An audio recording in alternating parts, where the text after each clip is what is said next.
Hello. One of the most essential parts of canning is having a proper canning rack. If you don't have one, it's not a problem. Just check your drawers for some of those old dented rings that you left and are saving for other uses.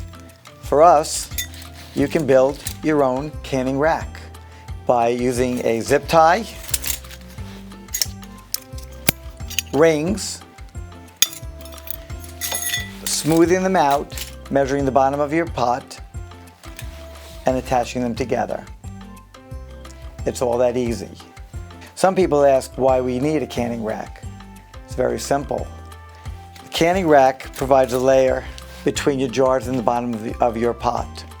It keeps your food on the bottom of your jars from scorching or your jars from breaking. It also allows air to circulate and allow the correct processing time to process your foods.